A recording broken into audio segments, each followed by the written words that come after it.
I said hi before recording in progress. Hi, everyone. Thank you for joining today.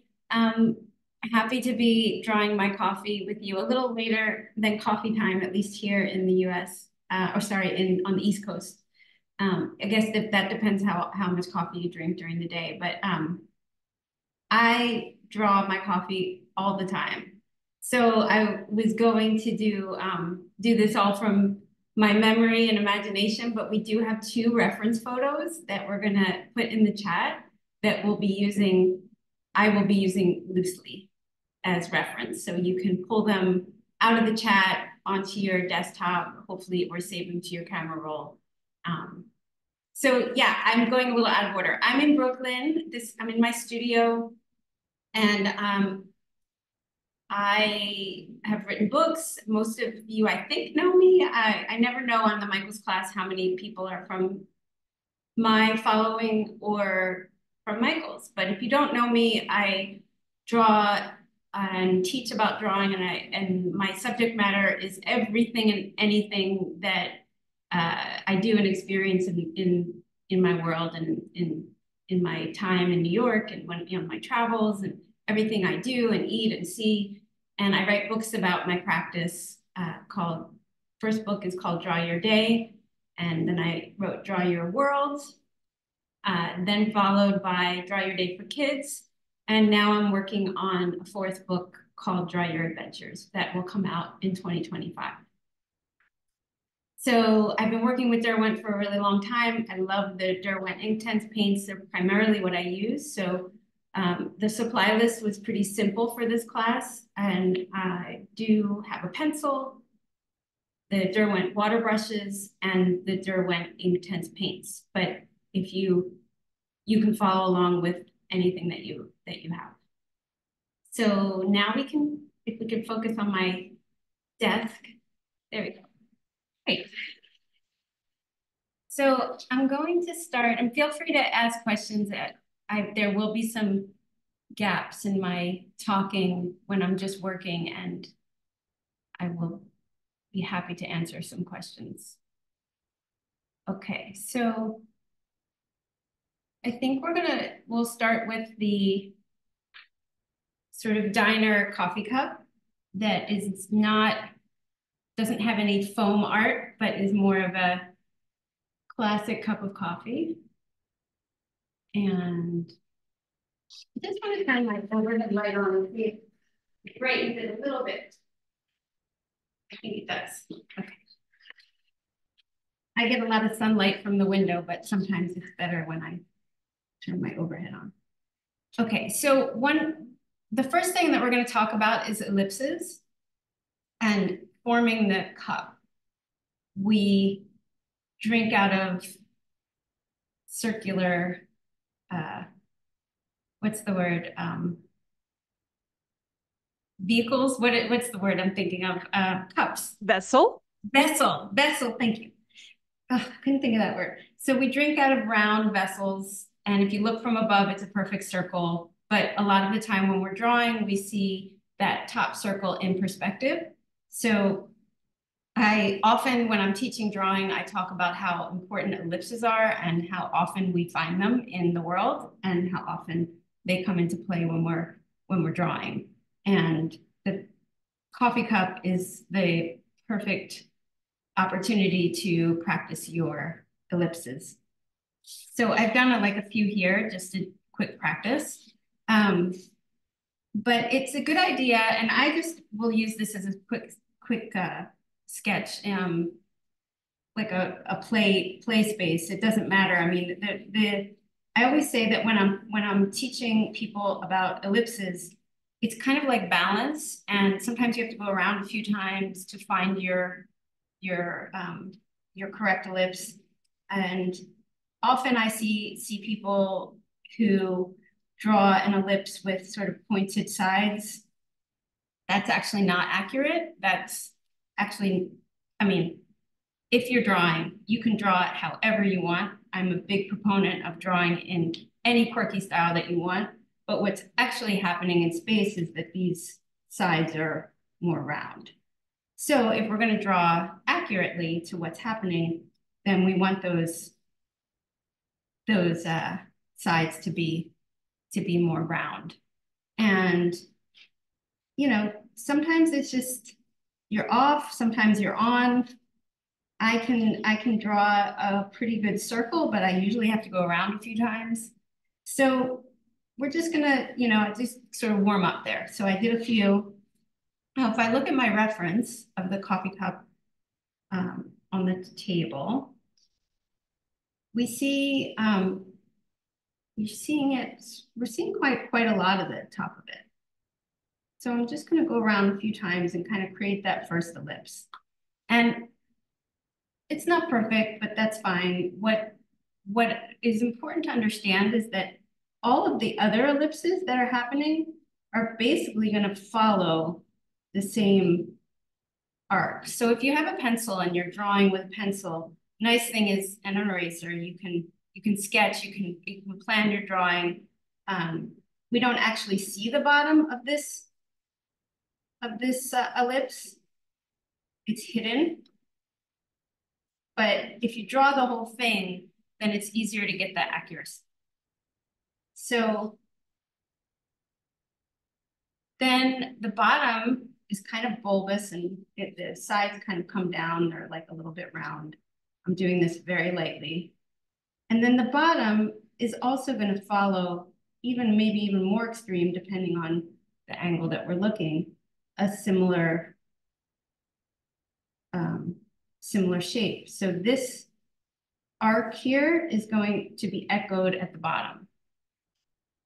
So you just repeat. Everything has like millions of ellipses. If you want to just keep going down, down, down, then eventually you'll find yourself at the bottom, and you'll have your full shape.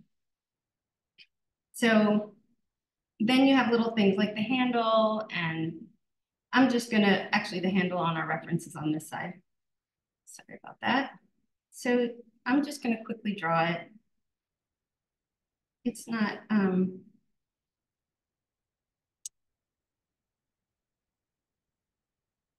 not gonna be perfect, but that's fine.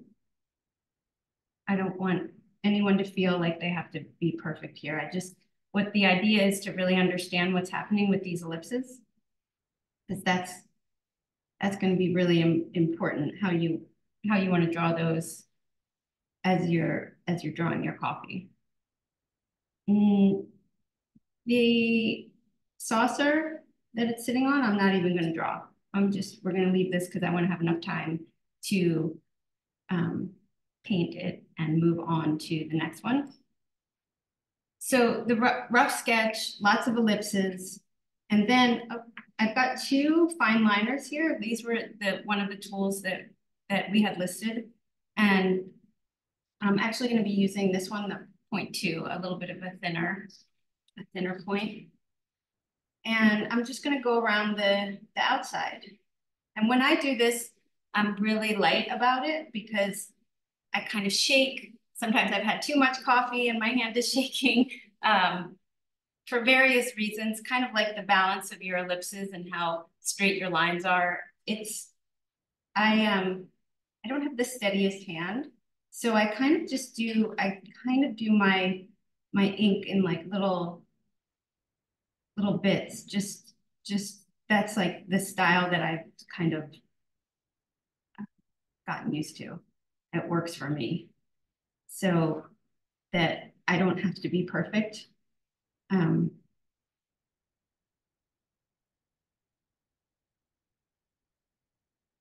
So when I erase my pencil, you'll see what I'm talking about. And we can always add more ink later. But I just want to get an idea of the shape of what I've got here. So now it's a good idea to wait a little bit for your ink to dry, but I might smudge, but you should be more patient. This is only because I'm teaching and I don't have a hair dryer or anything. So yeah, it's gonna smudge a little, but I'll go lightly with my eraser.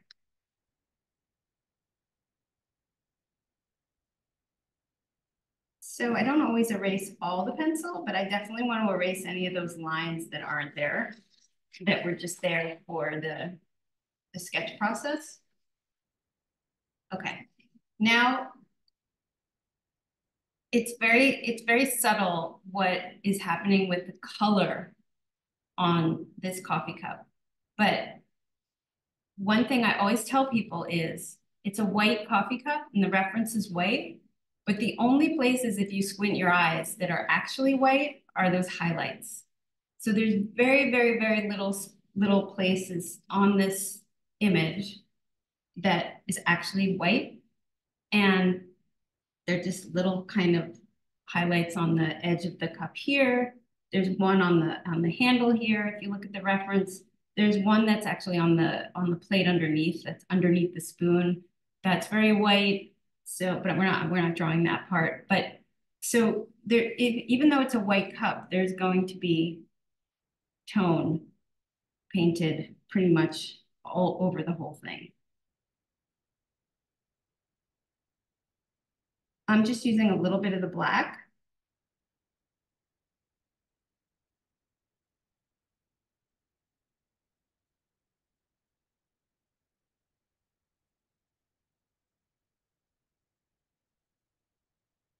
And I'm kind of doing like one very light coating over the whole thing, except for I will leave some of the highlights.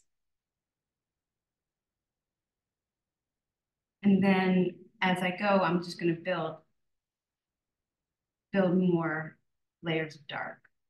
And that's the great thing about these Derwent paints is that they layer and layer, and you can just build up the tone. I'm using the big flat brush. This keeps me loose and helps me sort of cover more space. I am not, I don't want this to look like a photograph. I want it to look like a drawing. So this big paintbrush helps to keep things loose for me.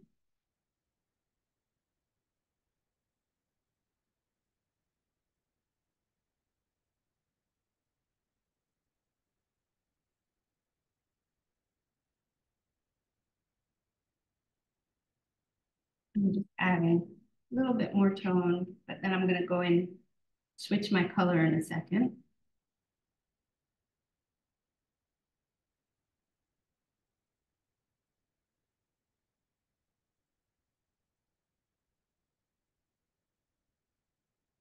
And I'm going to get a smaller brush for this part.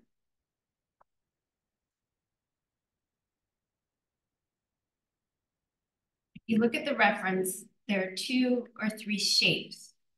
And I teach a class on Skillshare about breaking things down into shapes. And so if you look at the photograph, they're small, some smaller shapes, but they're really 2 shapes, which is like the reflection of the side of the cup reflecting into the liquid. So we're going to try and get that. I am putting a light coat of the natural brown down because it's going to be light enough that I can just keep adding layers. And mixing in the other 2 brown colors is going to give it a little bit more of that milky. It's a little bit, there's a little bit of milk in this particular cup.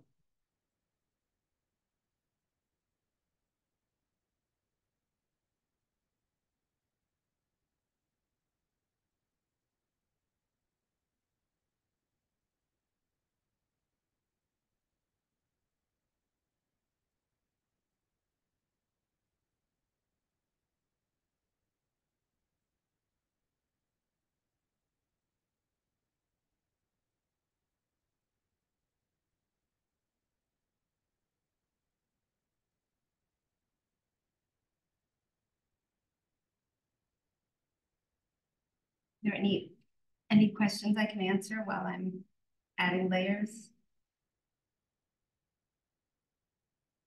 I'm not reading the chat, so. Hey Sam, there's a couple questions, and I think these are pretty easy questions. Yep. Someone wanted to know about the Derwent push button water brush that you were using, Mhm. and then someone wanted to know what point size Linemaker pen you were using, and then someone else wanted to know what type of paper you were using, which I said you make your own sketchbook, so I would have you check when we got to a quiet point. So there you go. Oh, okay, I'll talk about all these tools. The paintbrush is the push button Derwent water brushes that I love. I really, and I know you might think I'm paid to say this, but really it's the best one that I've used. It's still a water brush. You know, they still get kind of messy, and I have to start start with new ones. So I feel like they're not as long lasting as like a traditional paintbrush, but I get a lot of use out of them, and they're so good. They don't leak. They're really easy to control how much water comes out. And then I use you can't see on the screen, but I use usually very dirty, but like a paper towel rag for blotting in between colors. Um, okay, I'm just gonna keep adding a few more layers because in a few minutes I want to switch to the next drawing, but I know there are more questions. So just to finish about the brushes, there's a 4-pack, and I use all 4 in the pack. They're great, and I highly recommend. And then the fine liner, I was using a 0.2 Derwent Linemaker. I also have a 0.8 here, so it's quite a bit thicker, but we'll get to like why and where I might use that in a few minutes. Um, and paper. I do make my own sketchbooks. I use Arches hot press, and I use the 90-pound weight and in the bright white. I love that paper.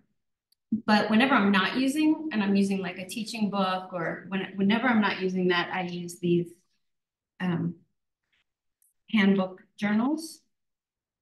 And I'm not sure if Michael sells them, but the paper's really nice.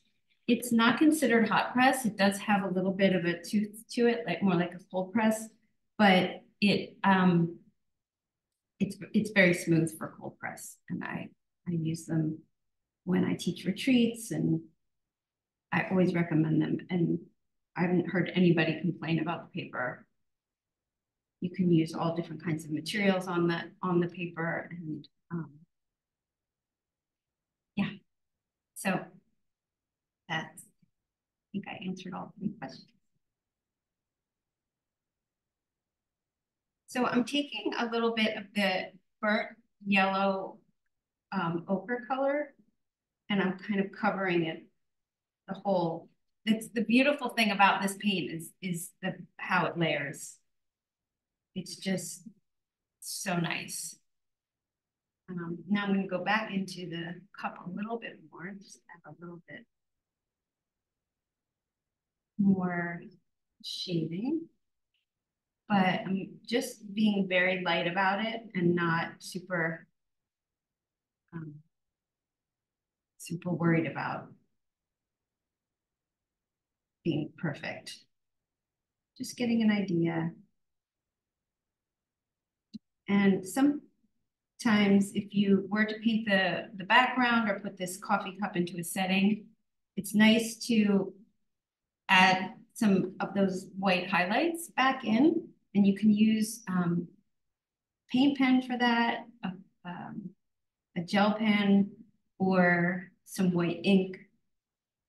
The white in the Derwent palette is um, is great also, but it's hard to get it to be super opaque.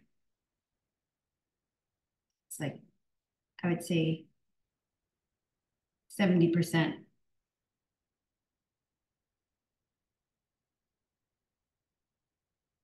So now I'm just adding, I'm seeing like where the darkest parts are. And this is a time when I could go back in with either the 0.2 or even this thicker fine liner and just add a bit at the bottom to show sort of how it sits on the table, or in this case in the saucer.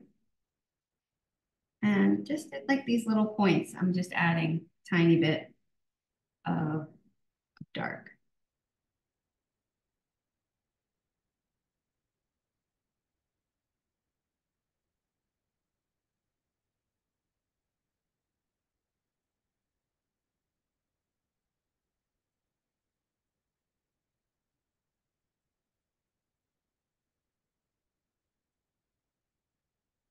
Okay, I think it's time to move on to another cup.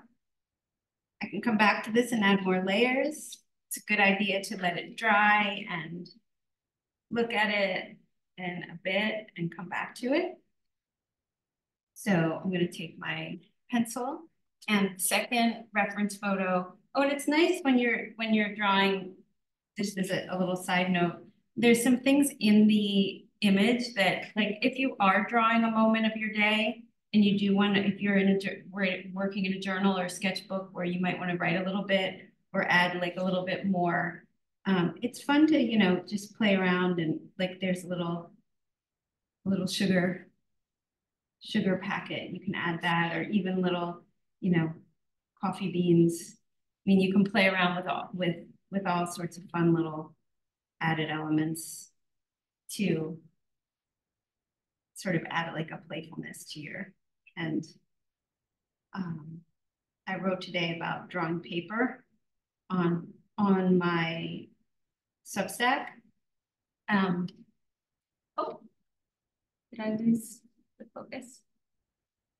Oh, there we go.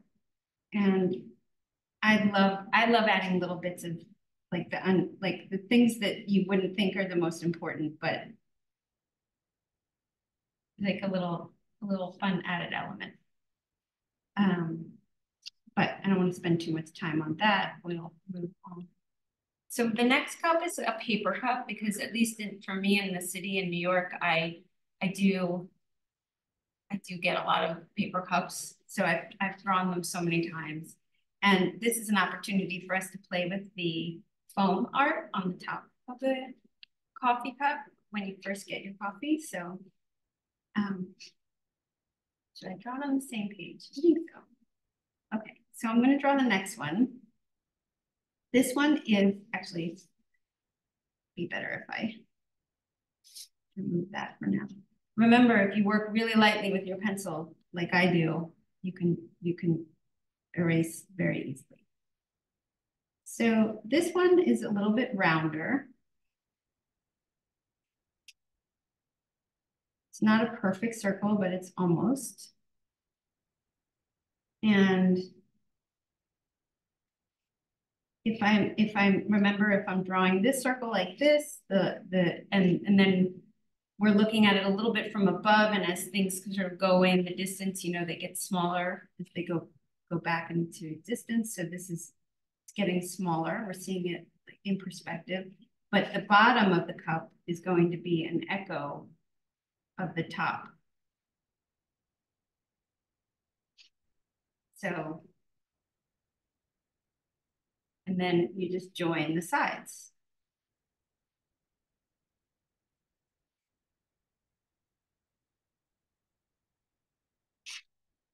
Like my bottom should be a little rounder. Again, working with your pencil, you can make all these lines and plan it out and then erase. The paper sort of as the paper like curls around itself, definitely there's like a lip, it comes out beyond these lines that come down. So you want to add that in. And that's a good enough sketch. The other thing is, and I was playing around with this over here on my planning page, if there's something on the cup, like a word or a logo that you want to create and redraw, the words are also going to follow that arc. So let's say it says, you know, I don't know, good morning. So good morning is going to follow the arc, same arc. So just a quick sketch. Now I'm going to go in with my thin pencil, thin fine liner again. This is the 0.2. And just solidify some of these lines.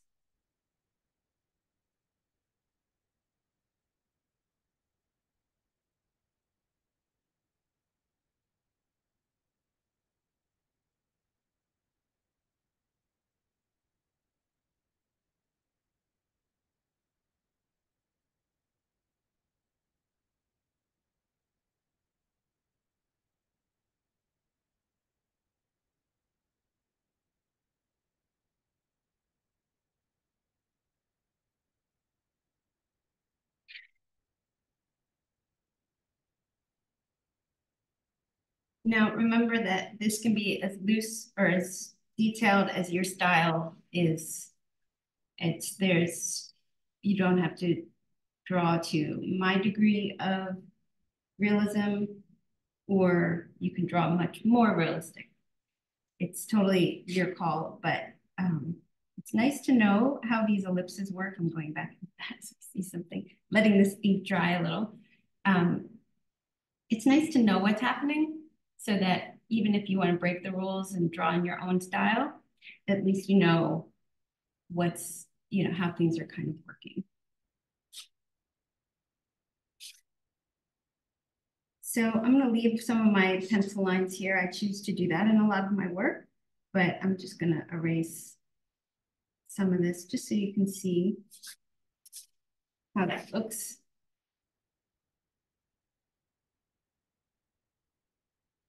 I'm not going to ink good morning. I'm going to paint it.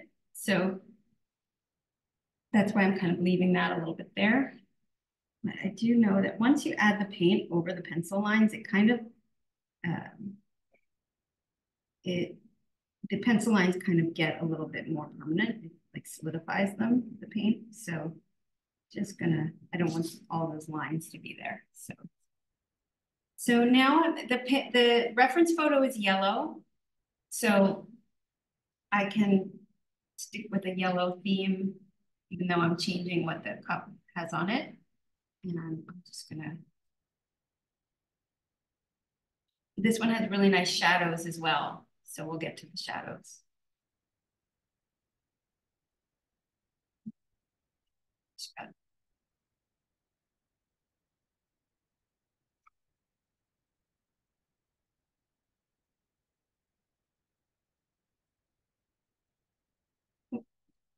I have some blue on my paintbrush.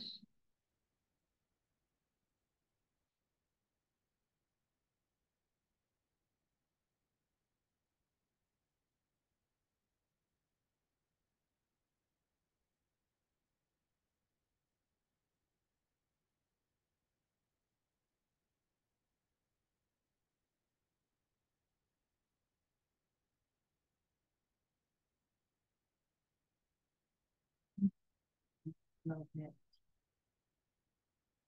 Darkness. Happy to answer any more questions as I'm working.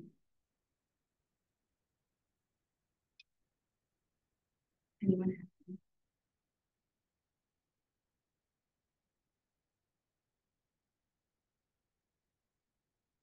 All right, now I'm going to get to a little bit of the latte art, and then I'll start to work on the letters. So when I said before that there was highlights, the same is with this foam art.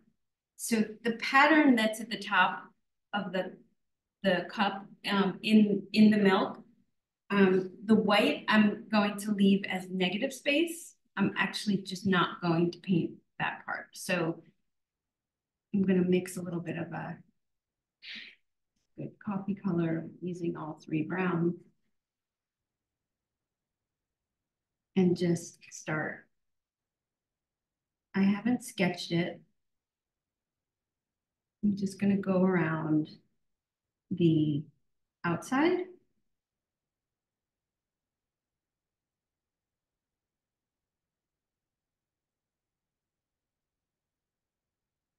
Kind of like a leaf.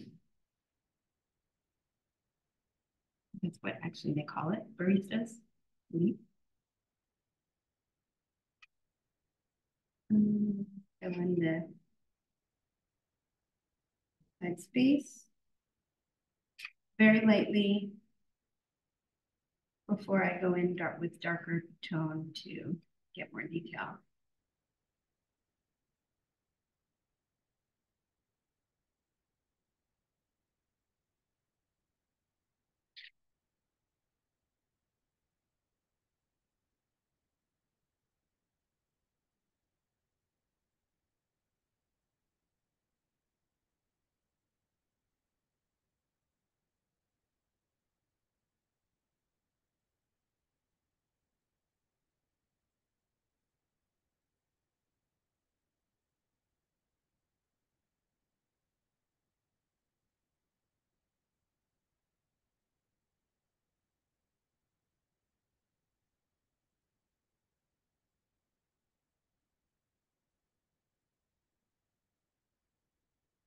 So whatever subject you're drawing, always try and look at what is white, very white, white, white.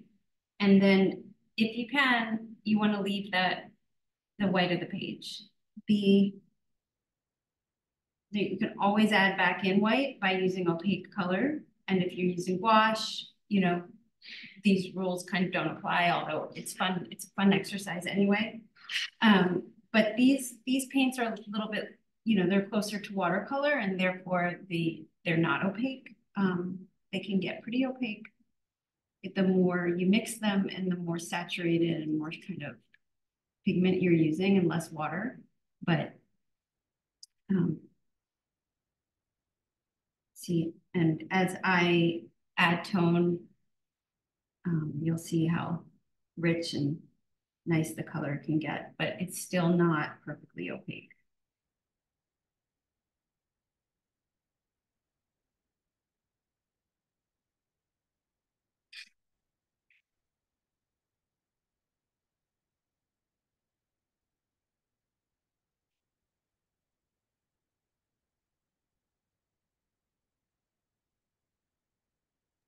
Hey, Sam, someone was asking what color of Inktense paint you tend to use for coffee.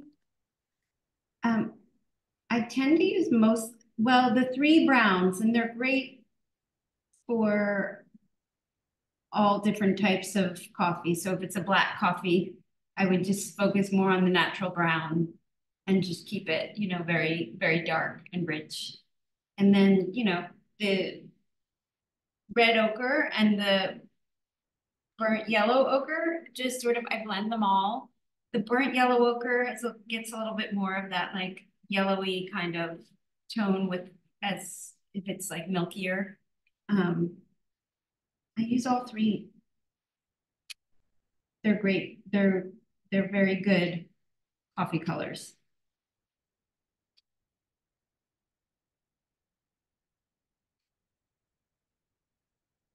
So now if I go in, I'm gonna add, I'm kind of going with my reference photo for color theme. And I'm gonna have my good morning be blue.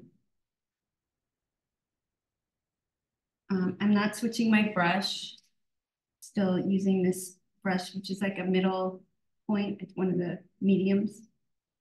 And I think it's dry enough.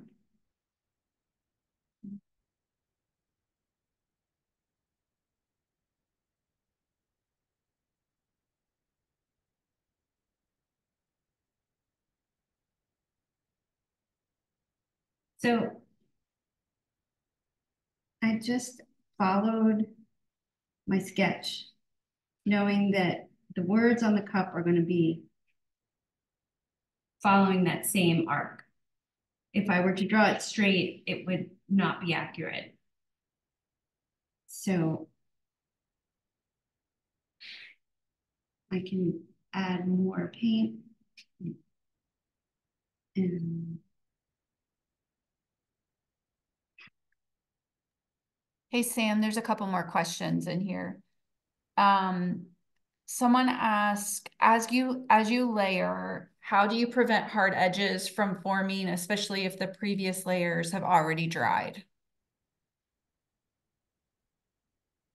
so the Inktense, is this probably in reference to how quickly it dries? I think. I'm guessing Yeah, probably. it does dry quickly, and that's a benefit, but also can be a drawback because you have to work really quickly. So, um, if you do have a hard edge, you can just keep pulling more paint in and kind of correcting it. I mean, that's what I do all the time. I mean, I'm constantly working with I mean, here it's a little dark, so I just, um, here, let me see how I would work this through. And I am not worried about perfection, but I just added some white.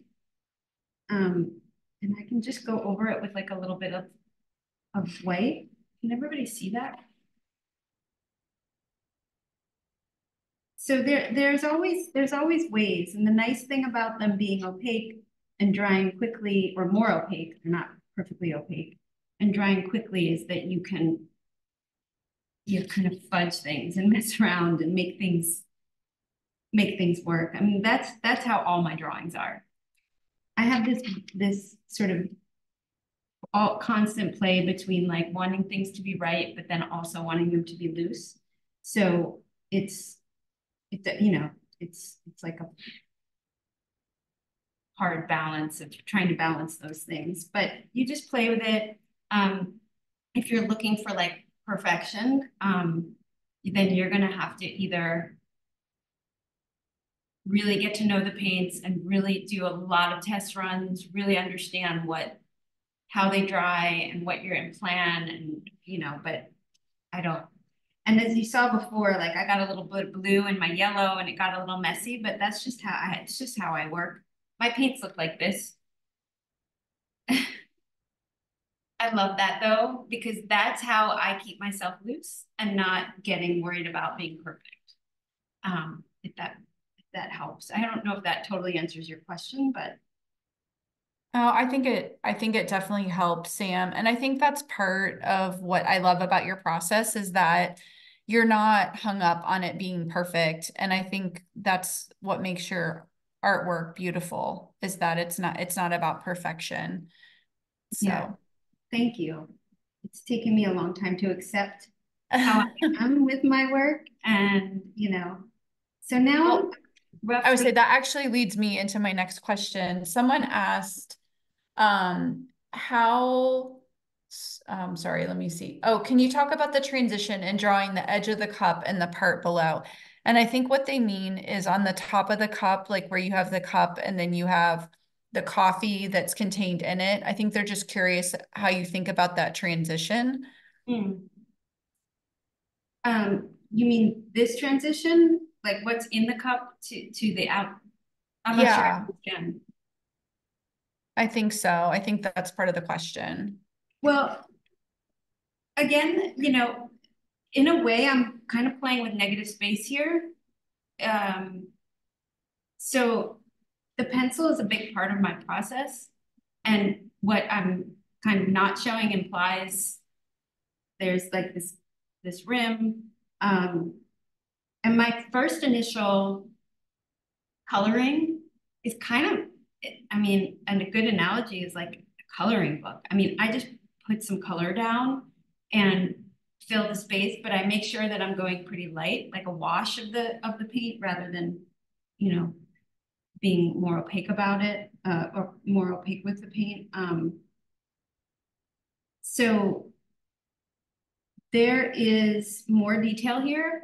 there is a little bit of darkness. Like if I, what I tend to do is I keep things loose. I first fill in like basic shapes, like and like a coloring book. And then I really look and see what's happening. Because once you get the shape down, once you have your drawing started and you have the basic shape down, then it's just a matter of like fine tuning it and, you know, working out all those little details. So like right now, if I look, there's a little bit of kind of a little bit of darkness. Another thing that somebody had told me like years ago, must have been in an art class, you don't actually really need black. I use it all the time, but if you look at what's happening in the top of the cup, there's it's all tones of color. It's actually not. There's no black. I mean, the cup itself is white and yellow, and then it's filled with browns and milky whiteness. So everything that is happening, aside from maybe the shadow on the table, you can create without using any black. Um, so that was a little off topic, but I just think it's a nice thing to kind of play with in your mind and think about. So Molly, I don't know if I answered the question. um, but if somebody wants to ask it in a different way, I'll try my best to.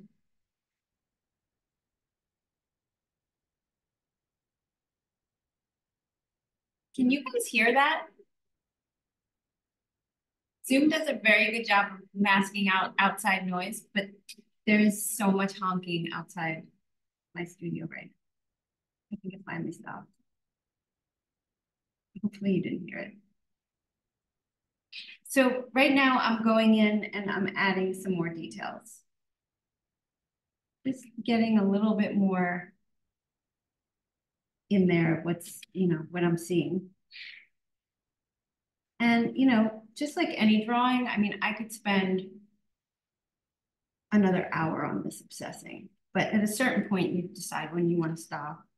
And I'm going to use just the yellow ochre and yellow to, and make it a little bit brighter to get a little bit rid of like the muddiness that I've created here. And it's so nice about these paints is you can do that. I can even go over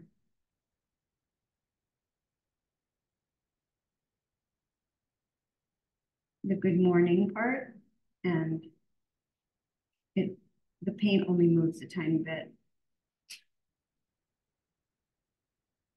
Looking muddier on my screen than it is. Everyone see that?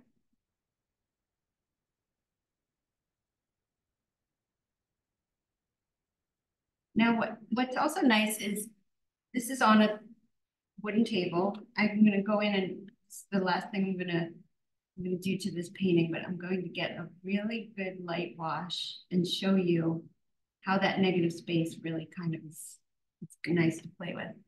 So if I want to now show how white this is and the rim of the cup is, if I add, sitting on a table, it's not just sitting in white space, it's sitting, if I add this tone to the background,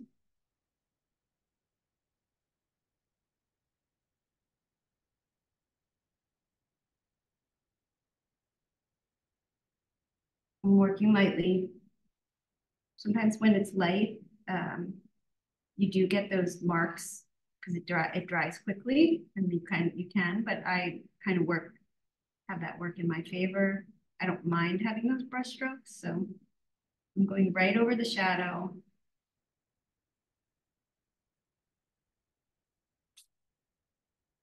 And now I'm going to make it a little bit darker, just building on it.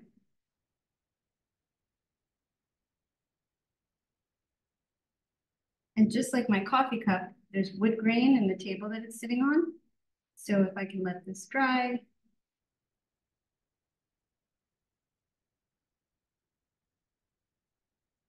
I can leave everyone understanding ellipses better and how to draw a cup, I will consider this a success. So hopefully everyone understands that part from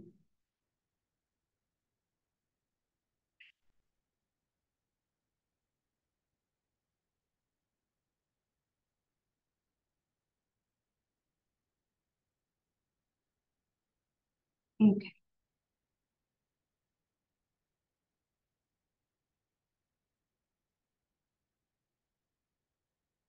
Still a little wet. Nice thing about these when you're teaching, watercolor really does take a while to dry. So sometimes people have a hair dryer when they're teaching. But I can just kind of wait it out a little and it'll be okay. This has 2 circles, so I'm gonna wait until it dries a little bit more. What I can do while the paint is a little bit wet underneath is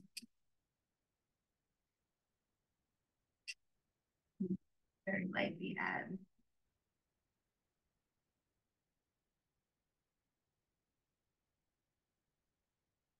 some wood grain.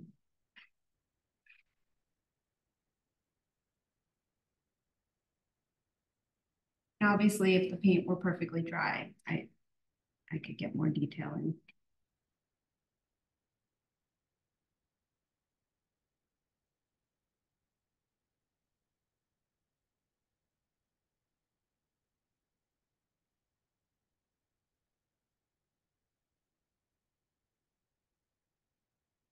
Any more questions? Yeah, Molly? I'm putting you on the spot to find. No, no more questions so far. Okay, still waiting for this to dry so I can work on the shadow. Right underneath the coffee cup, there's like where the 2 arcs of the shadow meet and join together. It's very dark. So I want to get that in. We have about 10 minutes, so.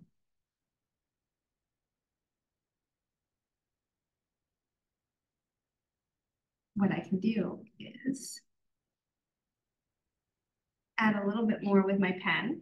I point to, and it's kind of nice to even add this little seam where the coffee cup is like rolled together. Hey, Sam, sorry. Someone's asking again about the journal or the sketchbook that you're using. Can you show what brand that is again? Yeah, it's a handbook journal. Handbook Journal Co. And if you just Google that, you should be able to find it. This is the linen watercolor journals, sketchbooks. They call them journals, I think, but it's a sketchbook. And then one other question, a couple people have asked how much water are you squeezing out of your brush, or like, are you blotting it on the side on a paper towel? Can you just talk about the process with your water brush? Sure. That's a good thing to do while I'm waiting for the paint to dry. Okay, so I'm using the big brush to show this. I'm going to use this piece of paper. Right now it's very opaque. Well, pretty opaque. There was probably a lot more water in the brush. And then if I wanted to switch the color, I just squeeze so that there's some water comes out of the brush as I'm trying to get the color out of the, wait, you can't see that, sorry. And my paper towel is so dirty. Okay, here. So let me do that again. So I've got this color, pretty opaque. I've got a lot on the brush. So there's still that color in the brush, but I just squeeze and kind of blot, squeeze and blot until I know, like when I squeeze again, it's clear. It takes a second. I mean, it's just a matter of getting used to it, and then I'll go back in. I squeeze a little bit more out as I'm picking up a new color, and I just have a very clean new color. I can show that again. Squeeze, blot until it comes clear, and then I'll show a completely different color. And now I'll go to a yellow from the blue and show, because I'm going to make sure that my brush is really clean.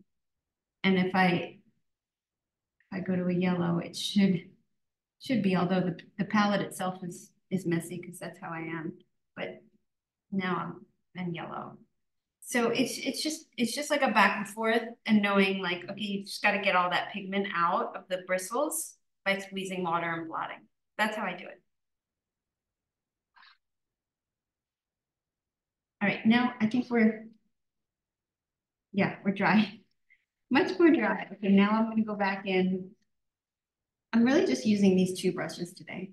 I've got I'm using some black and the dark brown mixed together for that shadow. It's pretty light, but I'm going to go back over started.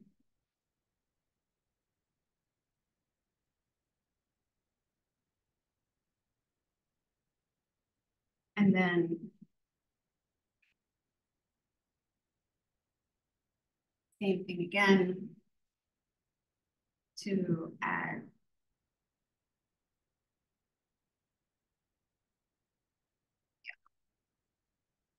And you just got to put it down quickly. Like I kind of drew with my paintbrush. You just don't want to have an outline to that. So now I'm going to take the black and get that went down a little dark. So I'm just blotting it on that paper towel the same way I just did before.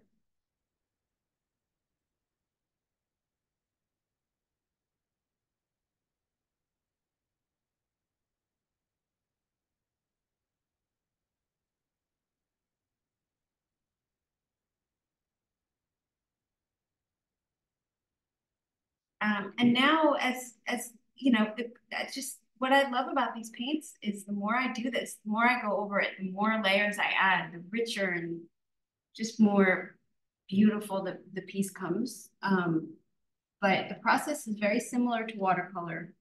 It's just this layering that you can't get and this richness.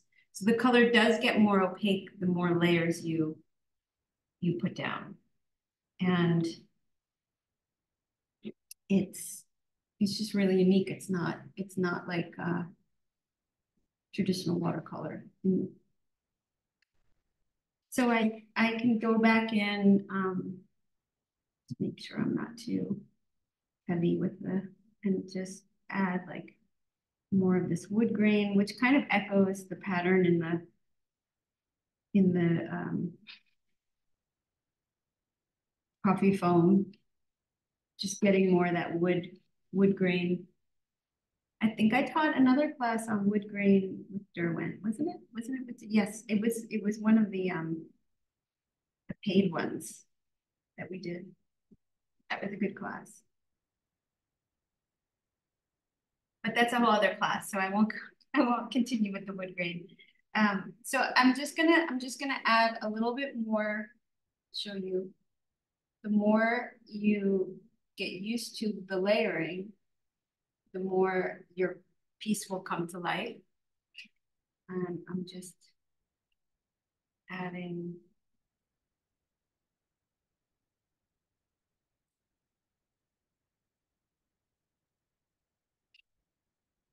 just some other more layers just around this edge with the dark and light, because that just gives it like this three-dimensionality. I don't know if you all saw that, but for me, it just made it so much more real.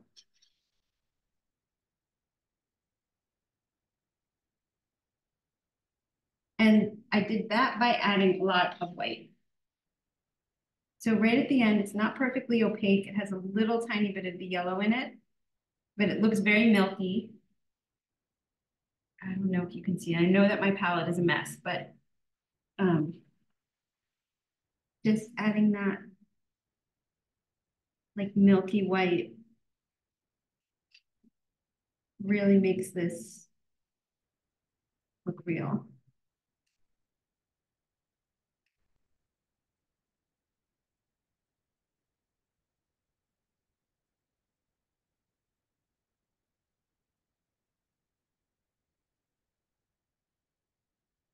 And now I'm going to, just in the last minutes, I think we're almost done. That went back fast. Does anybody have any last questions? Molly, no?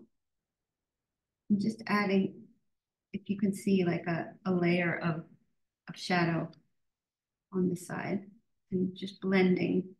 The more you use the paints, the easier it is to accomplish that. So I'll just pull this up close. I didn't spend as much time on this piece, but it's much simpler and you can get a little bit more darks to like build the three-dimensionality. But I didn't think it needed much more. It's the most important thing to remember are those shapes and those ellipses and how they echo each other as they go down.